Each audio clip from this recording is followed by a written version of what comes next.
When other arts organizations were shutting down, were saying, we're not able to do this, we cannot do this, the Indianapolis Children's Choir said, yes, we can, but in a different way. Yes, we can, but in a new way. Because what we provide to the community is too important to not do.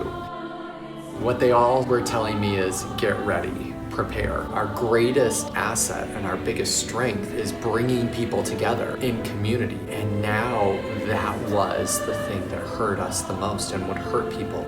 Making the decision to shut the doors of the Indianapolis Children's Choir was probably one of the most difficult things I have had to do. Talking about what this would do, not only to the organization, but to our community. Music is about continuing to learn, to continue to express, to continue to fill the soul. And that's really what we wanted to focus on. We knew that we weren't going to be able to sing together as usual, but we knew we were going to still be able to continue to impart music education and the sense of being with other people to our singers. And that was priority number one. Preparations for our final in-person concert of 2020 in March was at the Hilbert Circle Theater, Never Never Land, Songs of Your Childhood. You were seeing us on stage, in person, singing, but in the background there was a lot of work going on. We were focusing on the in-person, but we were also prepping for what might lie ahead. I was talking to various board members who worked at the State House. We had several people that worked for Indiana University. We were talking with parents who were doctors. We were talking with our lawyers. We were researching what things were possible, how we would transition from being an in-person choir to a virtual choir. Most importantly, how do we keep our community together during a time of national and actually world crisis? So we were looking at new things. I can remember saying, how many of you even know what Zoom is? The artistic staff met and we came up with a plan to keep making music. We knew that it was very important from our youngest singers to our oldest singers to be seeing their conductor. Written communication was not going to be enough for this. Teachers would make weekly instructional videos. That was going to be key to making sure that they stayed in community with us. The Indianapolis Children's Choir made the decision to close its doors to in-person rehearsals, and we went virtual. And it was not an easy decision to come to close, but we knew it was the right decision because priority number one for us is always the health and safety of our singers and our families. And we knew that it was no longer safe for us to meet in community. Prior to this shutdown in March, we would come together once a week for 2.5 hours for the choirs that I work with Indie Voice. Going into this, we couldn't do that. So it became a hybrid of online rehearsals, and then we would also have video instructions. And so we wanted to make sure we were fulfilling the time commitment that we also made to our singers and families, but also made it convenient for them because we knew families were going through a lot. And so that's one of the things that I kept in the forefront of the artistic staff's mind as we put this together. We needed it to be something they wanted to come and do because they were going to be burnt out from being on a screen all day long. For them to come and be with us, that was something that would be a bright spot in their day. After our first session, I had so many parents emailing saying that one anchor that held through the pandemic was the Indianapolis Children's Choir. That's why we did what we did. Our mantra became, don't talk about what we can't do. Let's talk about what we can do. What can we do for our singers from far away? What can we do remotely? How can we make this work? The more we kept focusing on that, the more we felt inspired to do more, to look at new things, to explore new avenues. We were one of the first children's choirs in the country to put together a virtual choir. We actually were the first children's choir in the country to put together a virtual concert and have over an hour's worth of music. Were all of these things perfect? No, but we were learning and we were making adjustments and we were still able to provide instruction and community to our singers and our families, and that was our mission during this time of COVID.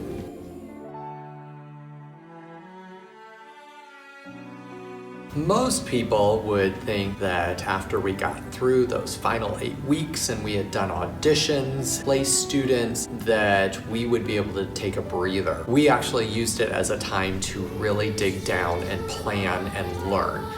All summer, the staff was working very hard to prep for the fall. We learned a lot in those 8 weeks, and we took what we learned and we worked on perfecting it over the summer. We put together a virtual summer camp where a person could do our 4 modules at their leisure and record themselves by the end and be a part of the virtual choir.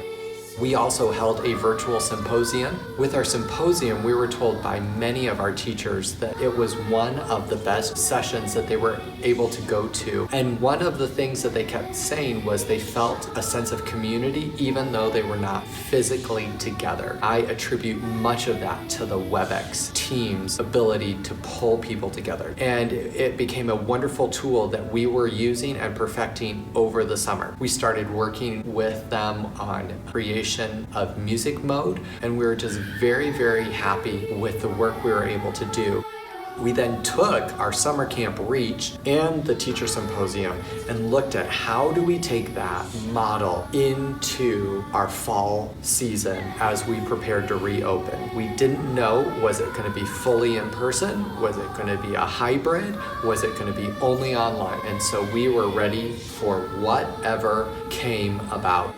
And so we continued to have those conversations with the doctors. We were actually part of the initial study that was held out in Colorado so that we could get that knowledge of what was safe for us to do and what was not safe for us to do. A panel of children's choir conductors from across the country was put together, and I was happy to serve on that. We were meeting every week to talk about what everyone was seeing in their areas, the latest research, and what we could possibly do. I'm really happy to say that the Indianapolis Children's Choir through all of this was leading the way. We also were working with the doctors and healthcare providers here to come up with what the best model was for us to move forward. We looked at how long could we meet together in a socially distant way with HEPA filters and cleaning. So we came up with our hybrid model, which was launched in the fall. We did a presentation to the parents online. We did a Facebook Live session where parents could ask us questions. We wanted to put together something that was going to be able to, again, hold our community together, give the in-person time that we knew these kids needed, and also give them the online tools and resources to keep the high artistic quality known with the Indianapolis Children's Choir, that sense of excellence. We were doing great research into what we needed to do with the science and what we needed to do with the technology to make this possible. Our hybrid model was formed with that. We created Google Classrooms. We created the WebEx teams and meeting spaces for all the students and what our hybrid rehearsal plan would look like. We were very grateful that WebEx was so easy to use for our families, that they could just type in the code or the name of the director and they would immediately be brought in. The security that it brought. Many people asked why we don't use Zoom, and many schools use Zoom and we use WebEx. Well, one of the things again is our health and safety of our families, and WebEx is the most secure platform. We knew it was going to be the best quality and the safest for our singers and families. During the summer when we were experimenting and researching, the idea for reaching past central Indiana became very apparent. So we coined the term ICC Connects because that's what we were all about, connecting people. We were realizing that we were no longer limited by where we were geographically, that we had former singers that were still following us on Facebook and looking us up online, and all of a sudden, since we were an online choir now, they could join us from wherever they were. We now have families that are joining us from Michigan and Georgia and Illinois and Iowa. We had singers that joined us from Mexico and Canada. We're able now to connect with more people. And so the program of ICC Connects was spurred from that, and that it is a continuation of that time where we were not able to meet in person. And how can we continue to communicate and build build community and give instruction remotely. We know that we have people that it's not safe for them because of a health condition, so we want their instruction to still be as high as if they were in the room with us. And so how can we do that, and how can we still serve people that are not in our area? And so we continue with the ICC Connects, the ability to come and be a part of our rehearsals, be a part of community remotely. ICC Connects is something that we will continue to work at, continue to improve upon, so that more students who are not able to access a children's choir from wherever they are can be a part of this. And there are so many opportunities for people to still connect with us no matter where they are. So during the course of the summer, we were working with the engineers at WebEx on something new that we knew in the fall was going to help us take leaps and bounds with those singers that were not able to be in person, and that was the creation of music mode. We all know with technology there are glitches and issues. We were very excited about the possibility where students were going to be able to unmute themselves and sing together. But I can remember the first time we used music mode, when I had singers physically in the room and singers online tuned in using music mode. And I can remember we turned the speakers up enough for them to be heard in the room, but not overpowering. They were singing along with us, and I could hear them coming through those speakers for the first time. One of the ways we've used music mode is when a group is too large, I can put them in a building in two different rooms and be in one room with them, and the other group is on music mode with me in the other room, and they're singing right in time. Because of it, we're able to keep kids safe, but we're able to connect people in new ways. We are doing things now that we didn't think we were able to do a year ago. In putting together the protocol to keep our singers and families safe, it starts when they leave their car. Singers are to wear a mask at all times. We actually put markers outside for singers to stand on. They would have their temperature checked. We would do a quick health screening. They would proceed to the check-in table where their name was checked off, and then they would proceed to a seat in the room. In the room prior to coming in, all seats were 6 feet apart. We have HEPA filters in the room, so we knew that any virus that could possibly be released into the room would be filtered out as quickly as possible. Every student had to sanitize their hands as they came in. Music was placed out for the singers so that we had less cross-contamination of touching. The room was completely sanitized. Singers would come in, go to their spot. They would be there for the time of rehearsal. We would take an aerosol break where we would go to the hall, or when it was nice outside, we'd go outside and have rehearsal outside for part of the time. We had a complete dismissal procedure. We had parents come and line up in the car. We entered one door, we'd exit out another door. We never crossed paths with other students. We kept students in pods, so if one student did have a case, we would have that choir quarantine for 2 weeks, and then that choir could come back in person. So we were taking as many precautions as possible to make sure our students and families stayed as safe as possible. So we've had our in-person hybrid rehearsals going, and it's time to prep for our fall concert. We entitled it Hymn to Freedom. You stop and you think about during a pandemic, the freedoms that we enjoyed prior to the pandemic, freedoms that we have lost to keep people safe, to stop and to address that, but also the time of social unrest that we had during the summer. We were putting this together and we couldn't bring together large groups of people. So we decided to do a virtual concert. Now this time we were going to sing together, socially distanced and masked. We were lucky enough to be working with Hodges Marketing. They helped us out in the summer, and they are the group that we have been working with ever since. So the fall concert, we used a lot of different tools for that. We cleared out space, taped 6 feet apart in every direction, brought in monitors so our virtual singers would be able to be a part of that day and see what it felt like. We were outside, socially distanced, and again masked, because instead of thinking on a stage, we really had to change and think on a TV screen. How would we produce this as a television special?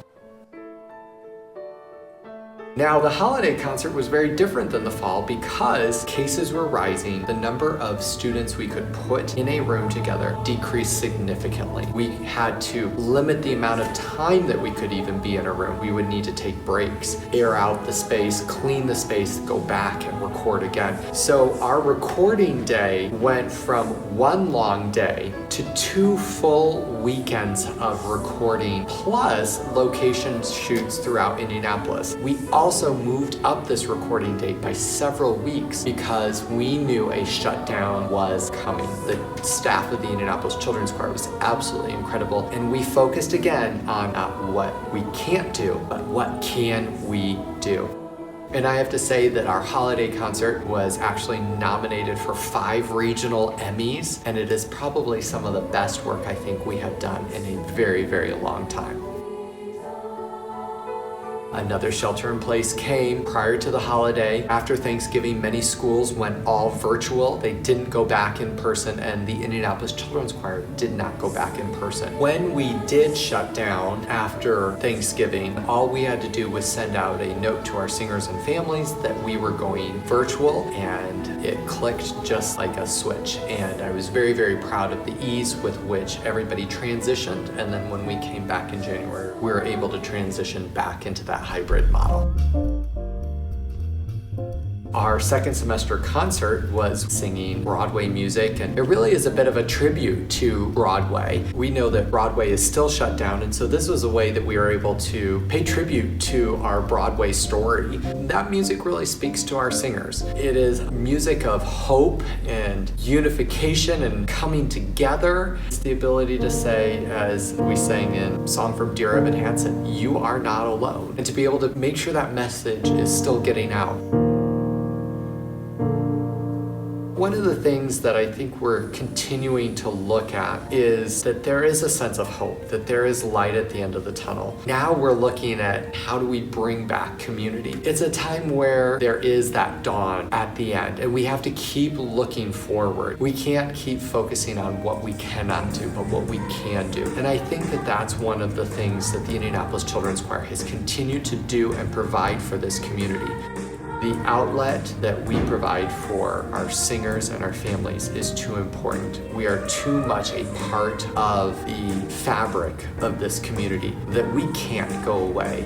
We need to be here. We need to continue to serve. And as the artistic director, that was always my mission. How can we continue to serve the people of this community? And now how can we continue to serve not only Central Indiana, but the world? How can we continue to reach out in new and innovative ways? How can we continue to build better citizens, better community members, members of the community that look at the positive? And so as we come out of this and we look for what our next normal is going to be, there are so many things that I walk away with. We're walking away stronger. We're walking away with new knowledge. We're walking away better people. We're going to be able to impart this knowledge, this spirit, this sense of community to the next generation. Always remember not to take for granted those little things that now mean so much. The hug that you share with a friend or a family member, those little notes that we get, the smile from a person walking by. So I hope that we continue to hold on to those, and we continue to remember how important organizations like the Indianapolis Children's Choir are to our community and to the world, and that we bring that sense of hope, that sense of unity, and that sense of innovation. And I am very excited about what the future has to hold for both the Indianapolis Children's Choir and our larger community.